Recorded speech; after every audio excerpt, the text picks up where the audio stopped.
Generally, I want to say that I commend Kenyans for the peace reported in the country in relation to today's demonstrations. This is not only commendable, but also testament to the maturity of our politics and governance. Today is a proof that when demonstrations are conducted, in today's processions in Nairobi and Mombasa, families was breach of peace in Nairobi. Our security agencies took measures to protect businesses in the city and avert chaos. Security screening was therefore attempted to commit diverse crimes in guise of staging peaceful, while no arrests were reported from Northeastern, Nyanza, and in Murang'a County. One Mr. Anthony Kadungu sustained injuries following an attack by a group of individuals who were attempting to erect a jealously. Thank you, and may God bless you and bless our country. Included mounting security checks.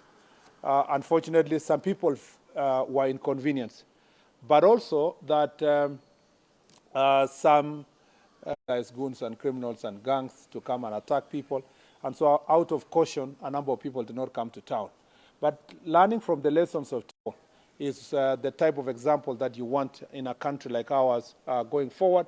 And this, I believe, and I want to request Kenyans and future organizers for protests or attempting to organize criminal activities. Of course, as I've told you yesterday, and I continue emphasizing, there are cases where you have general information about certain political actors and what they plan.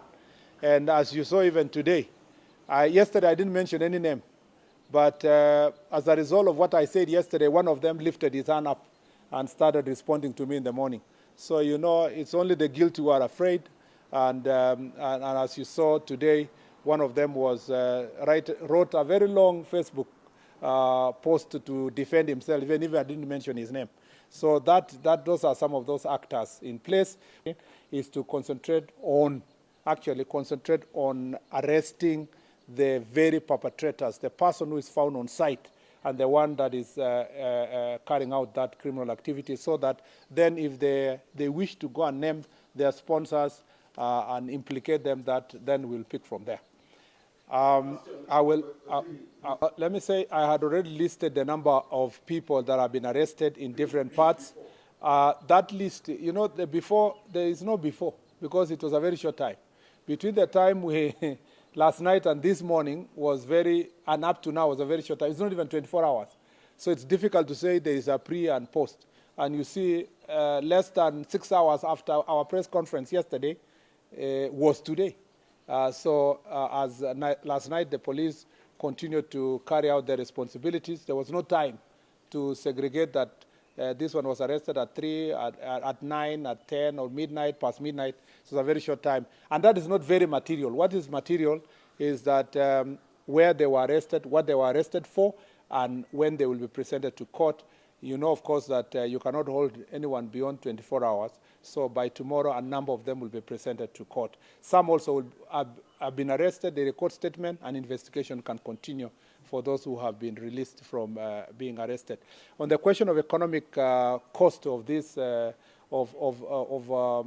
basically shutting down or closing businesses, and the inconvenience caused by the I must say that we are not properly competent to respond to that question. The most competent institution is the National Bureau of Statistics, working together with the business community. They will give us their statistics. There have been various numbers that have been shared in the past as a result of demonstrations, and I think I'll leave it. Well, I think the people who asked for permission to do today, they say they want to demonstrate today by marching along the streets to pass a message about various issues related to this day. So it was demonstration given permission to do so. That is the message they gave us. As to commemoration, protest, picketing, demonstrations, that will be actually splitting hairs. The point is that today people requested that they be given security to carry out demonstrations. And at the same time, politicians all over the country, as you know, and you saw them, tried to take advantage of this day, and they went about all over the country from yesterday, the day before, trying to say all Kenyans must come to the streets. And I think they saw it for themselves that Kenyans are tired. They are tired of political rhetoric. Kenyans would love to have such an opportunity when people are doing such commemoration. The most affected people and those who will stand with them in solidarity will not be doing so to milk political capital or to get political capital from it. Those who will want to join them can go to a church service, can do as a protest, a symbolic protest along a particular road, can lay wreaths wherever they want to do so and be facilitated by police officers. I look forward to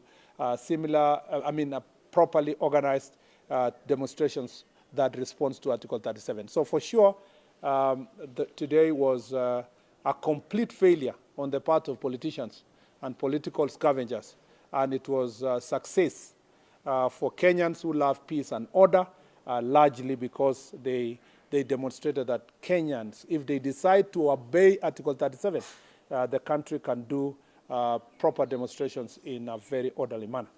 Can I take two more? Did the people who asked for the permission have the chance to? Yes, largely yes, absolutely yes. A good number of them were able to do so.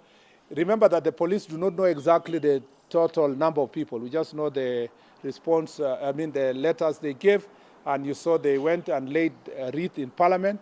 You also saw in Mombasa they were escorted, and they did very good protests. Let me take this opportunity first to say Mombasa is a very interesting case, and I must thank the people of Mombasa. Last year and this year, they did exactly the same.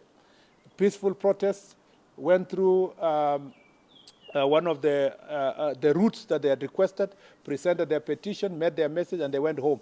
Mombasa is such a great example. If there is something we should borrow from Mombasa city, is that it's a great example of a city for now 2 years consecutively that have carried out public protests and demonstrations in a peaceful manner, and we hope to borrow from Mombasa going forward. First, let me say the chief was treated, the chief in Murang'a was treated and released, and is in good condition. At least it was properly attended to by medical personnel, and I'm happy that his life is out of danger. On the part of, I know some people like to know how many injuries. So far, there are no other reported injuries, but if and when it's reported, we will make sure that it is given out to public. Except for the chief, there are no other reported injuries. On the question of allegations from the impeached deputy president on the danger of his life, I must say that in his usual manner, that is who he is. We are used to his normal song. By the way, I find it very strange that a person who once held public office continues with his tribal tirade. For example, he quickly forgets that there is an Inspector General of Police called Mr. Douglas Kanja, and he just likes talking about the Deputy Inspector General of Police because he has a very his mind is wired tribally. And of course, most of those things that he was talking about, he's going to be assassinated, he's going to be done this. He's just he likes to be, he's a cloud chaser. So every public, something that is of great interest, he likes making it always about him, himself, him and myself, and so forth. That kind of a human being is, I think, is a medical case. And for my situation, he's used to, I think every time he wakes up, Murkomen this, Murkomen that. He sleeps Murkomen, wakes up Murkomen, and I'm used to his tirade. By the way, it's not a new thing. Even in the last administration, he used to sing the same about the former minister. So it's not something new. And I see nowadays he's very cozy with that minister, and he doesn't ask questions about those things he used to say in the past. So we are used to his tirade, and those kind of politicians are unfortunately an embarrassment to our country. This country is peaceful. This country is united. This country, it must respect officers. This ethnic profiling of public officers for personal gain must come to an end. Our nation must judge every leader by what he or she can give, but not by virtue of linking every leader to their community. And that is the very reason why he could not even serve a half term.